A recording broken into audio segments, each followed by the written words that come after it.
The End of the Storm qualifier for final has started. Bob is going up against Kinguin today, and our first map, of course, is Tomb of the Spider Queen. This is going to be a pretty fun game though, because it's very different from what we normally see on this map. Right now, what actually happened here is that Kinguin said, you know what boys, we're gonna go for a double warrior and we're gonna throw in a melee assassin as well. They went for Johanna, they used the Nuburak, and they said, alright, here's the Illidan.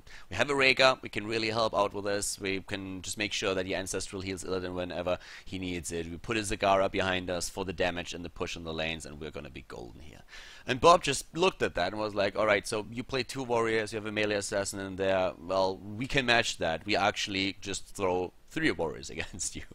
So they went, in this case now, for Tyrael and Arthas, and they also went for Leoric. And all of a sudden you have a sick setup there, which is just super difficult to deal with. Like, both of those really brawly setups, so we should see long fights, like really drawn out battles between the two of them. We have a Kel'Thas on the side of Bob now in the back line, and they're running it with the Malfurion. So this should be a real fun start into the best of 3 series here. Our first map coming up right now on Tomb of the Spider Queen.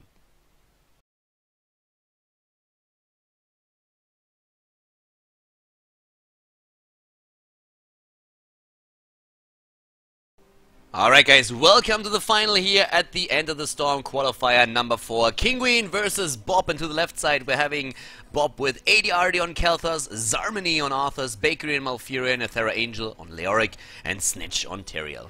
To the right side of the map it is Kinguin with Nurok on Nuburak, the German team running in Vidum on Zagara, Nebs on Johanna, Giat Amhet on Rhaegar, and Snow on Illidan. A very melee heavy setup that we're seeing between the two teams here, and they are off to the races. In the mid lane, that's where we see most of the action. Actually, everybody is in the mid lane right now. Everybody wants a piece of this.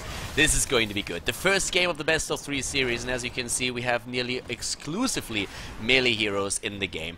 At the beginning, we saw Kinguin aim for a melee assassin together with 2 frontliners, and then Bob just said like, hey, listen up, if you play 2 melee heroes or like 2 tanks, then we just play 3. So they are going to try and make this happen, and up at the top lane we already have a Athera Angel on his Leoric here. Level 1 talent for him on this map, of course, Reanimation, and we're seeing also the Regeneration Master talent taken for Nuburak on the side of the German team. Kinguin is of course going to try and run in Vidum on the bot lane here. Snitch is already pressuring Zagara quite a bit. Zagara with a lot of laning presence and trying to use that to just like push those towers in as soon as possible. Besides that, the early talents not really showing any kind of surprise here. It's not that one of those builds is really sticking out. The one thing that we can maybe highlight is that despite the fact that this is very melee heavy, we're seeing for Rhaegar not a Colossal Totem, but instead the reduction on the heals for the chain wave. So that's actually like pretty interesting to note, but besides that there's nothing else. If you have such a melee heavy setup against you, you can go for the Colossal Totem, and then on level 16, depending on how the game goes, maybe you can go for the Earthgrass Totem, which is help you out with this. So much stun everywhere, and everybody wants a piece of ADRD. He's moving away on his Kel'Thas. Nepsa down here getting rather low. A 4 versus 4 in the mid lane. Nepsa is really low on his Johanna now, and Zarmany was slowing him down significantly. To the bot lane, we're seeing Snitch in Vidum, still dancing their dance. These two are completely isolated from the rest of the game. Zarmany, of course, on his Leoric with a Skeleton Swing has a really good tool to take waves down, and that siege damage is really something that he can rely upon. So he's doing exactly that, and here you can see it once again. Goes in swinging, and then just simply pushes wave after wave back, and therefore the lanes in for his team. Snow is rotating down here. He's of course playing the melee assassin for his team, and this is very much the Korean meta that we oftentimes see. A big focus on the melee heroes, and already level 4 talents on the board with Destruction, with Elune's Grace on the side of ADRD. He's bold enough to say, okay, I'm going to rock this with Gathering Power. We're seeing now them moving in again at the top, maybe with another attempt to drop this lane and get those towers low. Not yet. The Willing Vessel is being used here with the additional heal on the Drain Hope up to 30% right now, which is actually incredible. It gives Leoric so much sustain in these fights. We're also seeing, of course, him go, or the Tyrell player at least, going into Amplified Healing. It's interesting to see that Purge Evil on level 1 with the extra damage against Hero is currently chosen. If you have Amplified Healing, then oftentimes what we are seeing is still the Regeneration Master, because it's such an amazing talent that combos off with Amplified Healing too, which is really good.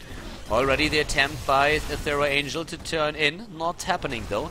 We're seeing Feral Heart taken, so no Shadow Wolf in this case, and the Beetle starting up for Nurok, goes into the 8-second automatic spawning Beetle. That was like the weirdest way, or the most awkward phrase that I could use to express that now Anubarak is spawning a Beetle every second. But yeah, I succeeded there, so achievement unlocked, I suppose. We're having at the same time also the Laws of Hope taken on Johanna, so yeah, it's not really too much happening just yet, but you can see really how there's a lot of potential for aggression, and Bakery needs to be super careful on his Malfurion, because if he moves a bit too far out, then there is going to be a stun chain at some point that is going to bring him a lot of trouble. Down to the bot lane though, it's of course Zagara currently dominating against Snitch. Tyrell is doing whatever he can, but Zagara definitely the one with the moves. And that's why ADRD is starting to move in with an attempt to use the Gravity Lapse, which unfortunately for ADRD and Bakery doesn't work out, but the towers are already very low in ammunition and therefore taking quite a bit of damage.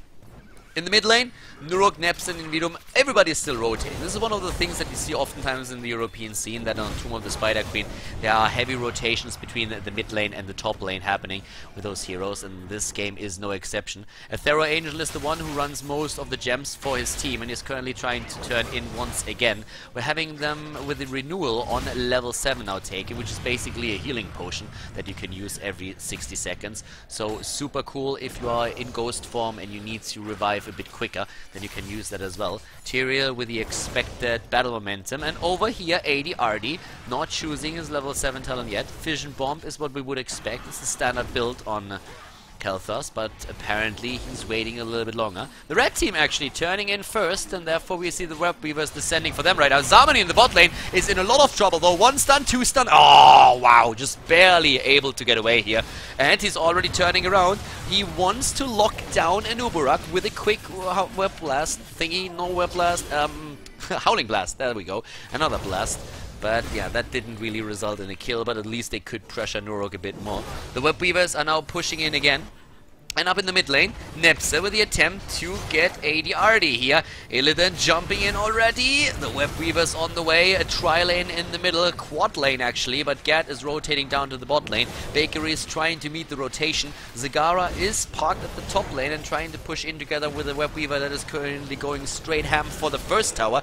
And that one is gonna fall. Both of the teams super aggressive now with these Web Weavers starting to move out on the map, and of course we are seeing Bob doing whatever they can to take the Web Weavers down and maybe even engage into a battle to drop a hero here. But Aethera Angel with another good Drain Hope, already soaking life away from Gat Hurt. Up to the top lane, we have Snitch and Invidum now in position, going straight for Zagara. Zagara is in a huge amount of trouble now. Very low and nearly died there, but they couldn't get the final blow in. So no kill in this game yet, by the way. Like, we didn't see a single kill just yet, but they are definitely fighting the entire time. Battle after battle, moving in, trying to just like lock somebody down long enough so that they can finally apply enough damage to drop him. The healers are working overtime here. Once again, we're seeing Malfurion being locked down a bit by Gadam Hert. Nurok is attempting to stun in, but he's waiting for his cue. Nah, and he's not jumping in just yet. Not moving in the second. We're having ADRD and Bakery still in the mid lane here. The blue team with 33 gems actually on Snitch alone. 91 in general on the side of Bob. At the bot lane we currently see Kinguin trying to rush away with Gat Amhert and Snow. Both of them were starting to get a bit low, and a good route against Snow, but Bob cannot capitalize on it. So Kinguin once again moves back. They get their level 10 now, which is a bit faster than for Bob, but still, they're jumping in already with a Metamorphosis. Falling Sword actually taken. Falling Sword taken, Locust Swarm and more. They can combo that off. More as a setup, that would be pretty cool. And Tomb, on the other hand, taken for the Skeleton King. for Bob. That is going to be great. Leoric with Entomb instead of the March of the Black King, which we oftentimes see as well. Now we have Phoenix claimed. We see the Army of the Dead and Sanctification for Tyrael, of course. In this setup, that makes a lot of sense. This is going to be a fun one. I mean, already, I'm liking this game. We didn't really see a whole lot of kills, but it's pretty cool to see them just like being this aggressive. Very sustainable fights, very long and drawn out fights because of that.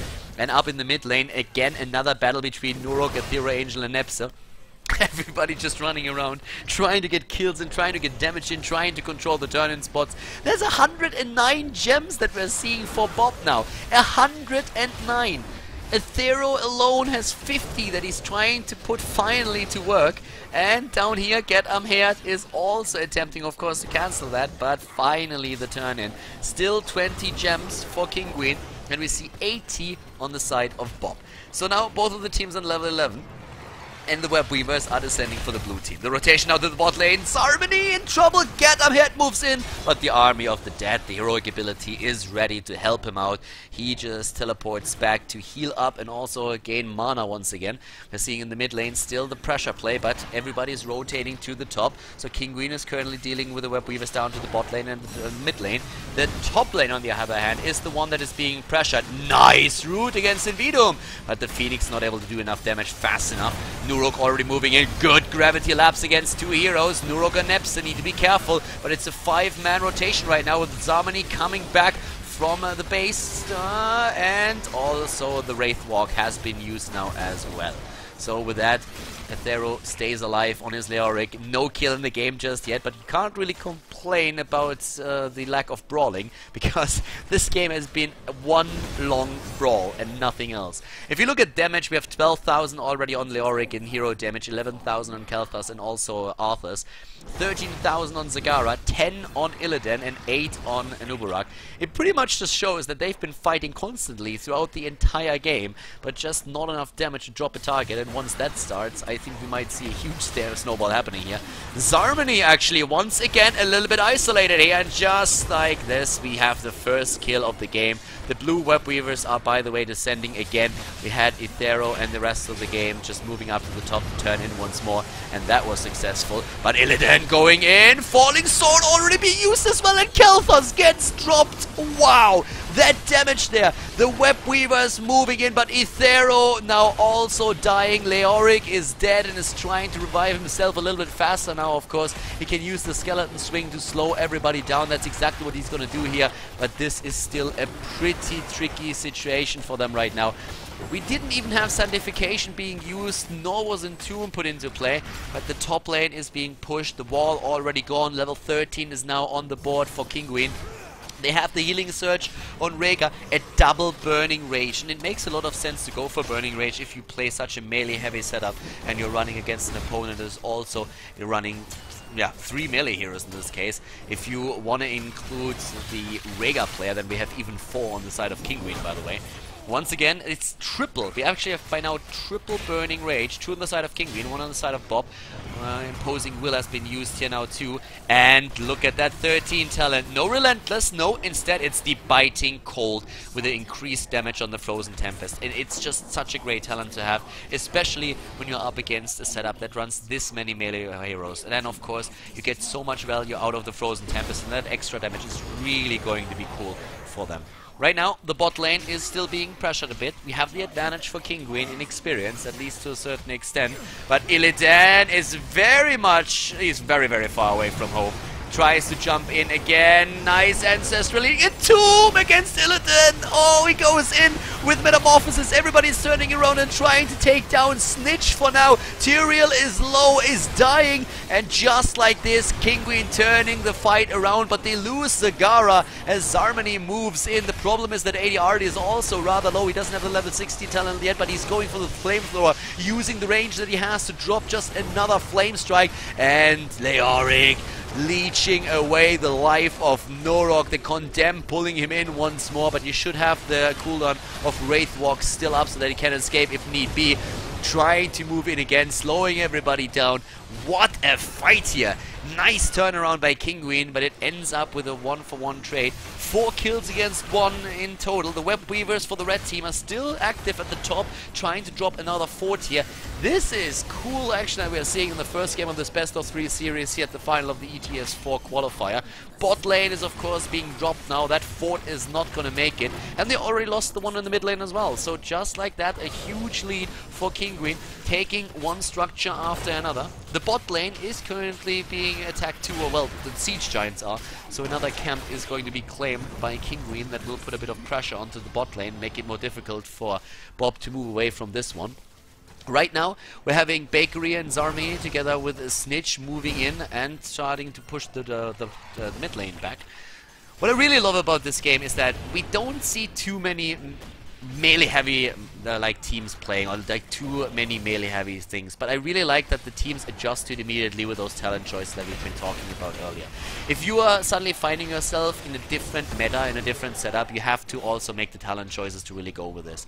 And this is exactly the talent like Biting Cold, for example, which is just absolutely awesome for that. So stuff like this is really cool. Also, of course, seeing Burning Rage. Like, think about what would happen here if we had like more of a spellcaster setup against an Uburak and against Johanna. Then we would have seen the spell shields. In this case, it's the Burning Rage. So really adapting to what's happening on the other side of the team. This is one of the things that you need to be able to do when you play on this level. And this is also one of the awesome things about Heroes of the Storm. Like, just this flexibility that you have to adjust to whatever happens in the game itself. Right now, Snitch is trying to move to the top, just double checking what's happening with the boss, and yes, boss is currently being attacked. Can they move in for this with Kelthas at the bot lane? I don't know. ADRD actually was the one trying to get experience here. I don't really think they can contest this, and their timing is exceptionally good. They are going to take the boss, and they have the Web Weavers as well. Oh my god, Kinguin, what a timing. That is just something that you don't see all too often. It's very risky. It's a pretty risky move, and it's difficult to pull off after Blizzard removed this. There was a bit of a delay, I want to say. After you turned in, you could still attack the boss for like a few seconds. So that really helped with timing it properly. But right now, it's so much more difficult to get this particular timing off. And they are able to bring it to play. And just with a move like this, it's so much pressure that suddenly appears on the map against an opponent's team. This is great for them. Ignite is there though, great for the poke from a long distance, and if you are playing in a defensive position, Ignite is amazing, as is the Phoenix of course, and that's exactly what they're currently trying to use. We also have Frostmourne Feats, another talent where they are adjusting towards the melee heavy setup that we're seeing here, not going for the potential level 16 talents like for... Oh, again, trying to jump in here, trying to follow up. And we have Holy Ground now as well, together with the Consume Vitality. So not the double swing that we are seeing here, but instead it is going to be Consume Vitality, which is also a talent that we have not seen on the Skeleton King just yet. This hero has a lot of viable builds that he can put out there, and I'm really liking this. So a lot of flexibility depending on what you want to do. These days, actually, in the last, like, I want to say like 2 or 3 days, we've seen a lot of double swings taken on level 16 if you could afford to do that. Hardened Focus on Malfurion is rather a normal talent to take. We have also Zarmini up at the top again. It's a level lead that we're seeing by now for Kinguin, which is actually kind of nice. So having that 1 level lead is cool. Arthas, as I said before, went for Frostmourne Feats for the additional damage. And in this melee brawling setup, it works quite well. And Uburak taken down, and Tomb in a great spot. And Tomb is, of course, amazing if you can use that Ignite and a Phoenix to apply damage. And a good root against Zagara. And there's the Flame Strike, and Zagara is going down. Oh, that Frozen Tempest is doing so much damage now with the additional talent, and of course Frostmourne also with the Frostmourne Feats even. The interesting thing is that Zarmini definitely said, hey, I do not need my Stone Skin here. I can completely run this with more damage. We need a bit more that we can work with during those fights. We already have a bit of control. I can get healed by Malfurion. That's not going to be an issue. So I don't need Relentless. I don't need a Spell Shield. I do not need that Stone Skin. Let's just go for the additional damage on the Frozen Tempest and also for the extra Frostmourne Feat attack. Pretty cool here. So we have 18 versus 18. Just with those few kills that we saw in the last fight, suddenly Bob is back on eye level with their opponent, and they have another Web Weaver wave now pushing in as well. So they're going through the mid lane, they're trying to drop the fort here. The damage, by the way, 37,000 on Kelthas, but on second place we see Leoric. Third place with 23,000, it is Arthas for Bob. On the other hand, we have for now at least. Sagara 34,000 and a Nubarak with 26,000 hero damage.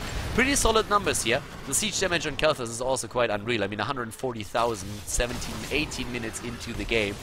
Leoric, who's usually very good with his siege damage as well, is currently at 82, so that's definitely a pretty big difference that we have there. But yeah, they're rotating down to the bot lane now, and currently we have BOB in a situation where they are even taking the lead in experience, thanks to all of the structures that they're currently taking down. So they're claiming this one as well. Moving in now, once again, against the tower here. Bit of experience here, a bit of experience there. Top lane, the boss is going to be coming back in 1 minute and 20 seconds. Not quite sure why Snow is waiting there. I guess they want to turn in. They have 28 gems. That's not too much. But we have 53 on the side of BOB. Not enough to get another Web Weaver wave, don't get me wrong. But at least they get rid of all these gems. So even if they lose a team fight now, it's not going to be as much of a big deal. Rotation down to the bot lane, where we're now seeing the Siege Giants camp taken by BOB. They gained some momentum. With the last few fights, they gained some momentum, and especially Zarmany having additional damage, that is something that they really needed here. And Aethera Angel used very good Entomb earlier. Now that they have the level 16 talent for Khaldor and can get the damage with that, now that Zarmany has his Frostman feats and all of these things, they're in a pretty decent spot. But that was a great rotation from Kinguin, killing the keep here. They might be challenged over here though, and that is a big problem because they might not have expected this one. Here comes again Phoenix and Flame Strike, putting in the damage. Oh, good heal! Snow gets healed on his hill and jumps in with a quick metamorphosis, and there's a great Entomb already being used. Very good Entomb. Actually, the Entomb, well, let me talk about that in just a second. It was a great Entomb for Kinguin, not for the Oryx team. And here comes Johanna moving in. Snow nearly dying. Snow with a living bomb, and he drops. Snow dies, and now we have suddenly BOB moving in, trying to take them out here. They are already on a 4-vs-4 situation that they could win because everybody is so low on the side of Kinguin. That Flame Strike just does so much damage right now. Nepse low, eating another living bomb here. Invidum jumping back. Everybody is hitting 20 right now, but the Root against Gerd. He's trying to heal himself again, but it's a bit too late. Gerd Amhead dying.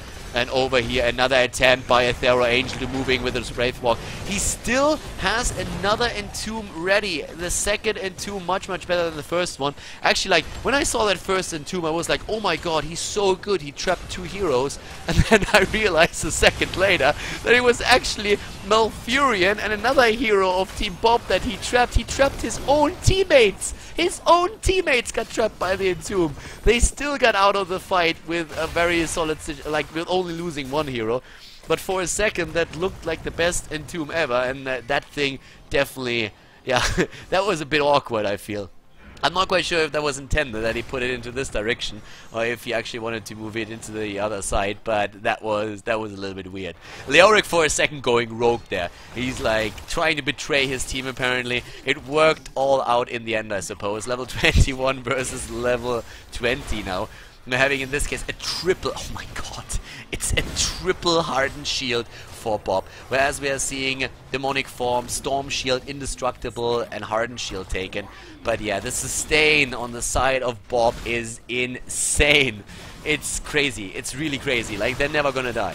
They are never going to die in this game, are they? Again, the Web Weavers coming into play. 1 keep is down for each team. So it's pretty much an eye-level fight that we are seeing right now. Nuruk already jumping in. Fallen Sword already being used. And the Condemn, they're trying to lock Zarmany down. And also, of course, in the middle of things, we have once again Lorik the Maw. Get it's the healer. The healer is out. They can maybe take down Snitch before the healer is able to get anything out there once again. But it is actually Snow starting to drop in HP. Illidan is super low, and there he gets blown up. Invidum has a bomb, but survives for now. Get Amhead and Nepsis, they're rushing away. Khaldor, this is all bad. Oh, Gerd! Oh, the dog is down and Nep's about to die. This is... oh wow, he actually has another Iron Skin. He's going to survive for now. The problem is the core might not.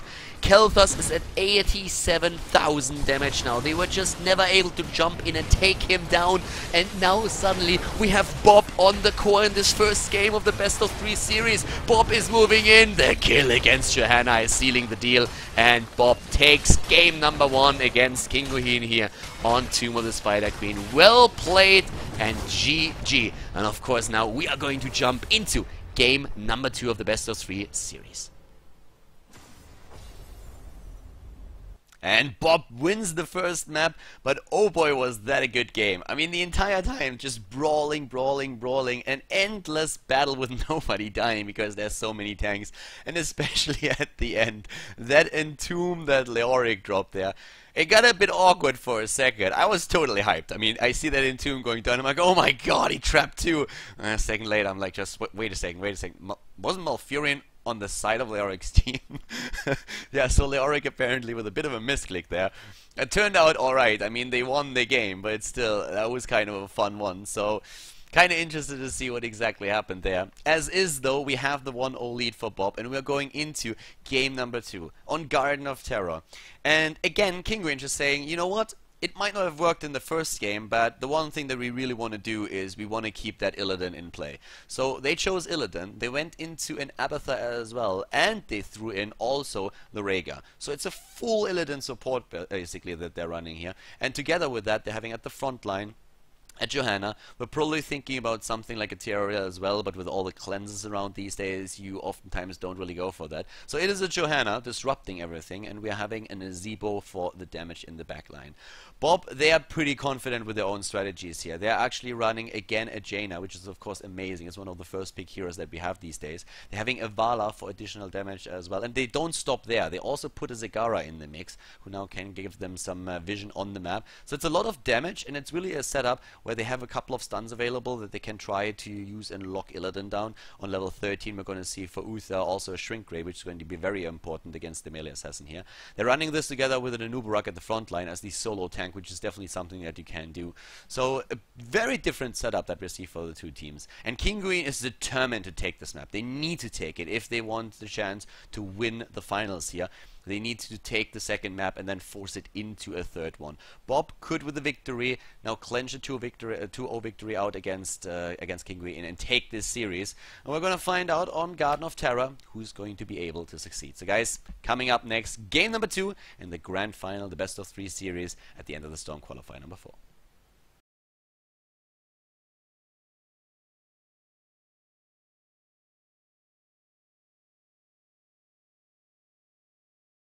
Game number 2, everybody. We have a 1-0 lead for Bob here in the final of the End of the Storm qualifier number 4 against Kinguin, and this is the second game. We are on Garden of Terror, and to the left side of the map it is ADRD on Zagara for Bob. We have a Thero Angel on Anubarak, Zarmani on Jaina, Snitch on Vala, and Bakery on Uther. To the right side of the map we currently see Snow on Illidan for Kinguin, Nebs on Rhaegar, Nurok on Johanna, Invidium on Nazebo, and Get Amherd on Abathur. Thero Angel, this time not on Leoric. Leoric was actually banned out. In the last game, the Entomb at the end of the match was actually kind of funny, trapping 2 of his own mates in the Entomb. And I actually talked to the guys later after the game, and they asked Bakery, and he said, I was like, dude, like, how surprised were you by that Entomb in the fight? And he's like, dude, you have no idea. While it happened, during the game, nobody said a word. There was like apparently this awkward silence in TeamSpeak, and then once the game was over, everybody was like, what the hell did you do? And he's just like, you should not have betrayed the King of Koduras. So pretty awesome move there. It was a very interesting misclick that we had. It worked all out in the end for them, so they were pretty happy with the result, of course.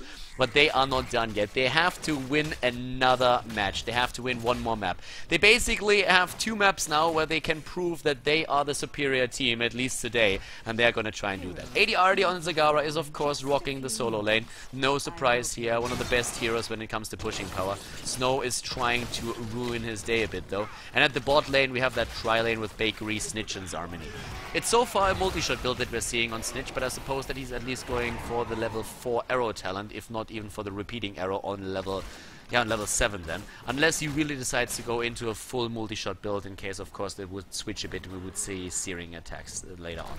We have also Get Amherd not going into a push build by any means. Nope, he goes straight for the support build with pressurized glance, and I mean that's not really a surprise if you think about it. We have not only a Johanna in this game, which works really well with Abathur, but more importantly we have Snow on Illidan.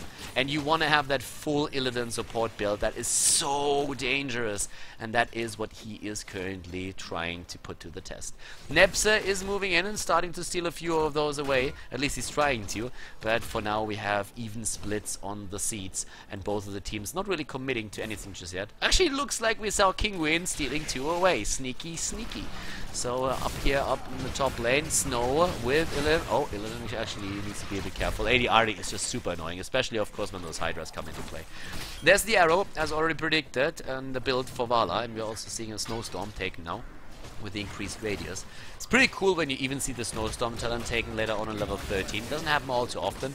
Most of the time you really need to have the extra survivability talents like Ice Block, but when it happens, when you feel safe enough, then it's really cool to see that extra range on the Snowstorm or in the Blizzard. That's pretty damn cool. You can really tell it with the extra radius here. That's a massive area that you can cover with one of your Blizzards, so that's pretty nice. Over here, already Condemn being used. It's a 4 versus 3 though. Illidan in the mid lane doing Illidan things. Head very far out on the map in a pretty risky position here, since it's the middle of the map and not one of those top or bot positions. But still, he gets the experience for his team. They're still falling a bit behind because of the top lane. Well, Illidan had to move away. So over here, Shadow Wolf taken. Haven't seen that talent in quite some time now. Even with Spirit Walker's Grace taken by most Rhaegars on level 1, we have seen a lot of Feral Hearts for the extra sustain. But in this case, it is the Shadow Wolf, so that will help Rhaegar to stay alive a little bit longer. Besides this, no really any surprises on level 4. I mean, once again, we have Laws of Hope taken on Johanna. I loved when we had a double healer setup with the Johanna and then even saw the talent on the Condemned talent on level 4 taken for the reduction on the cooldown. There's some pretty cool things that you can do, but you need the right setup, of course, for that. Oh, talking about setups, Zarmany! Oh, that shield glare. Not enough damage to drop Jaina. But it was a very good rotation here, and a very aggressive one at that. We have now Ethereal Angel. Yeah, needs to move away with his Anubarak, and he does so in style. Level 7, nearly hitting for the teams.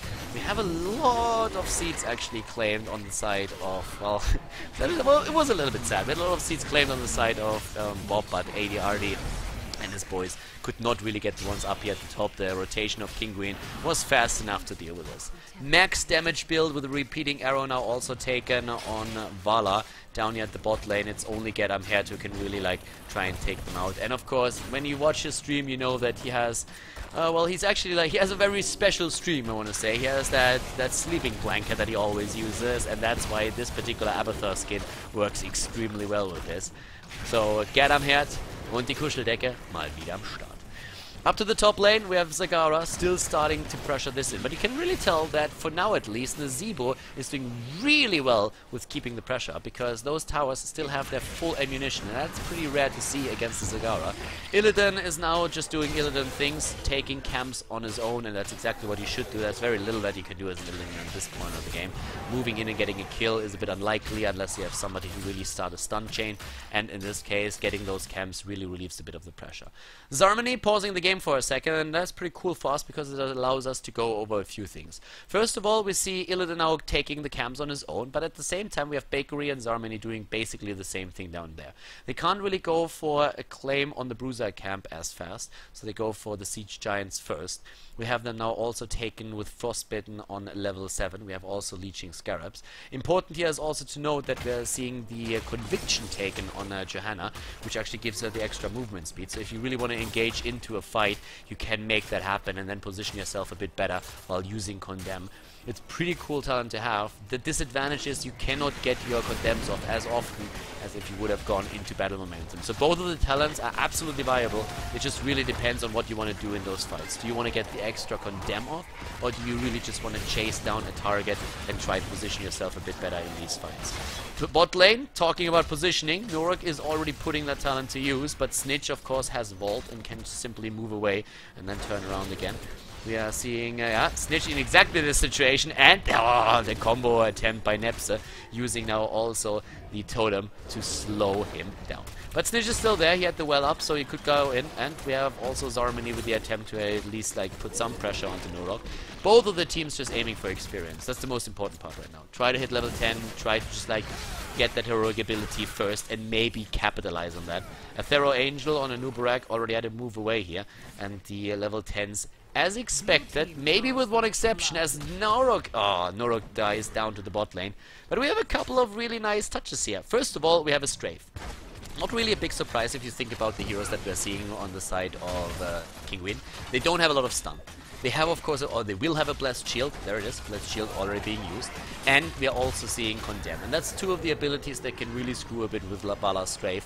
But besides that, if Vala stays away from Johanna, then it's going to be enough to really make sure that you get the full Strafe through and therefore a lot of damage. Another thing that we also see on level 10 is now the Blessed Storm, or the Divine Storm, sorry, the Blessed Shield, of course, on the other side. There's the Divine Storm. They both fulfill similar purposes. They stun opponents. And normally we see the Divine Shield, but as we do not have a Tyrael for potential judgment in the game, it's actually kinda nice to have something like this now so all of a sudden. Because it gives you an additional stun that helps you to lock Illidan down. And Illidan is going to be the biggest problem in a lot of those fights. Of course, Nazeebo is a bit of a pain in the ass as well, like, yeah, of course, obviously. But still, Illidan is the one who's going to jump in with the Abathur head with the symbiote, and once that happens, an additional stun can go a long way to really drop him fast, and that's what they're going to try and do. The Web Blast is being used to isolate the healer, another big thing to do here. Aethero Angel has to move away, more used to lock one of them down. Gary the Gargantuan is on the way, but nearly dead. Get hit actually on his copy of Illidan. Rather low as well. Good stun down here, but a great heal. Snow getting healed here. That was extremely important. Very well done. And the kill against Uther. So that's one of the things that you of course have to coordinate a bit better on the side of Bob. You need to make sure that Nebza is getting web blasted if you want to drop Illidan. That's the most important thing. If you don't do that, then he will always be there with a quick shield and also... Oh, ADRD. Good body blocks. Nice body blocks take him down. But yeah. Oh, yeah, exactly with that. Good hit. And they take down Illidan. Well done. And the stray from Snitch. So much damage. Oh, Norok moves away. And yes, the web blast is there. They're trying to get this set up, but they can't. They have not enough damage there. They don't want to go for Norok. They know that Johanna is in a position where she might turn around and get the kill in, especially when the trade, the Iron Skin, is still up. So they get a terror, each one of the teams. Up at the top lane, we already have Get Amhead in position to soak extra experience with his body while he's helping out the rest of his boys down at the bot lane.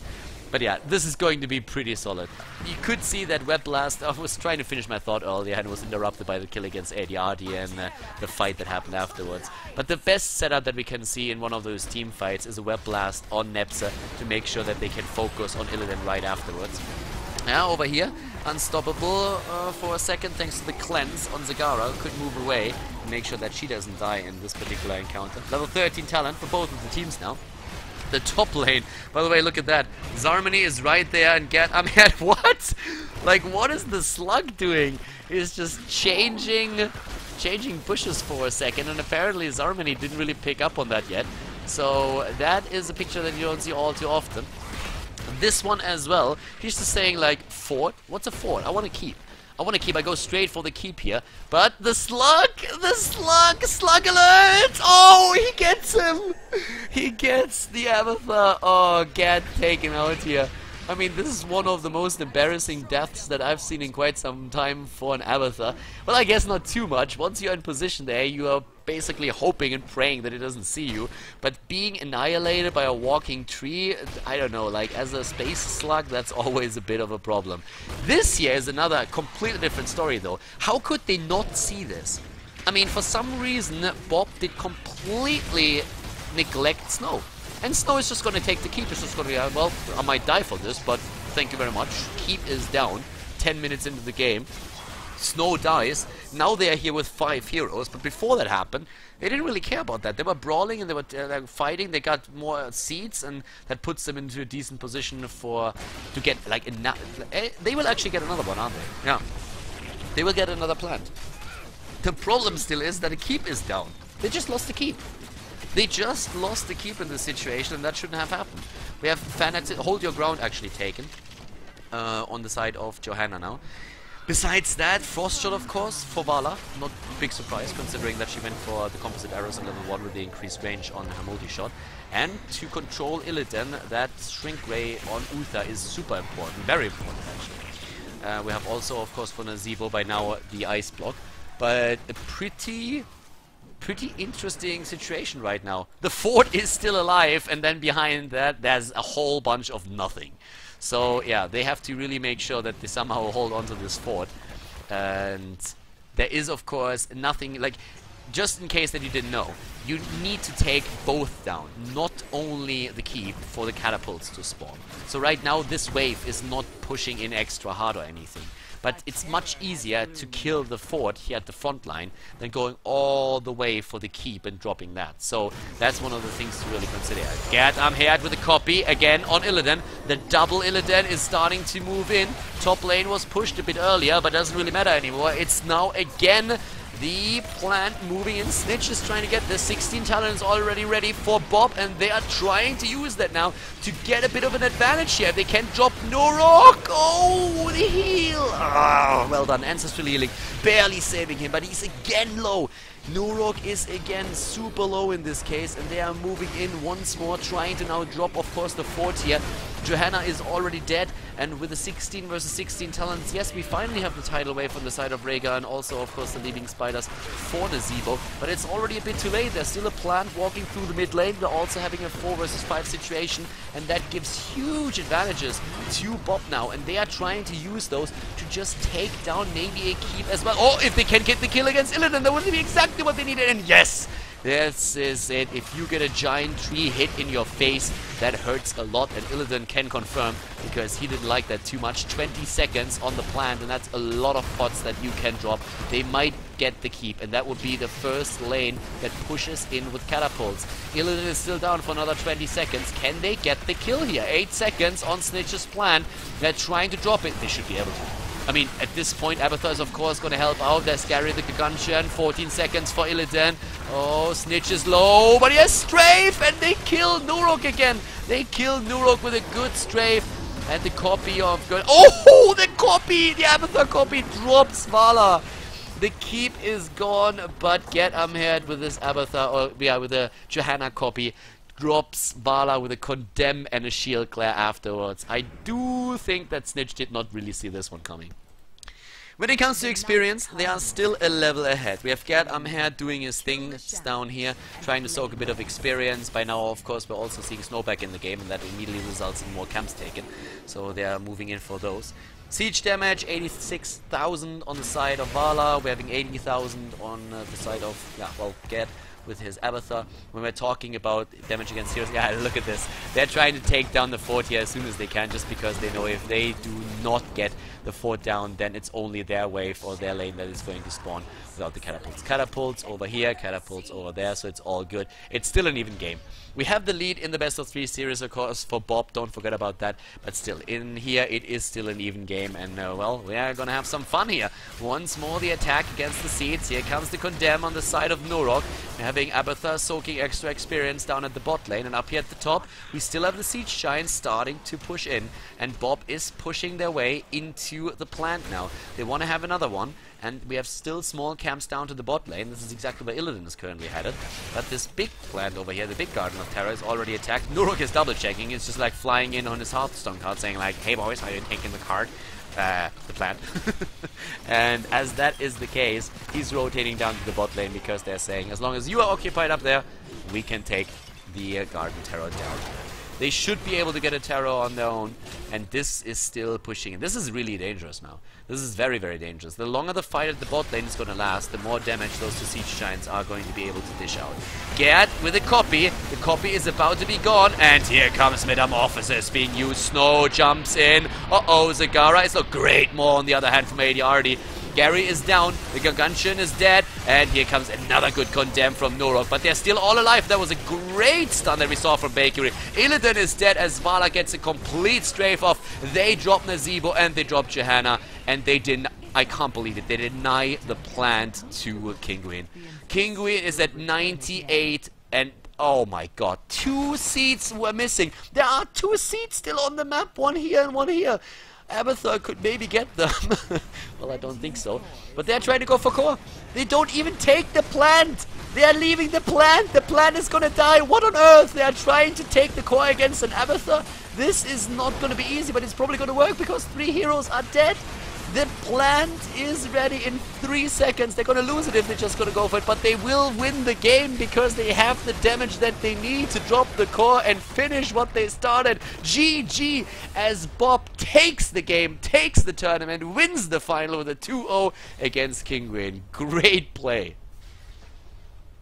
Kinguin defeated again, and Bob, they take the game. A pretty cool match that we saw.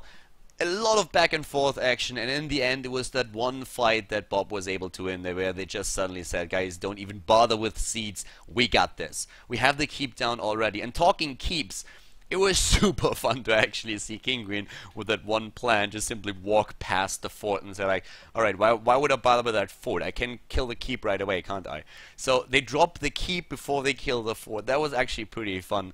And then of course it blew the lane away there. But yeah, that was a bit of a dynamic that we saw happening in this match, which was kind of, I don't want to call it awkward, but it was definitely kind of interesting what happened there.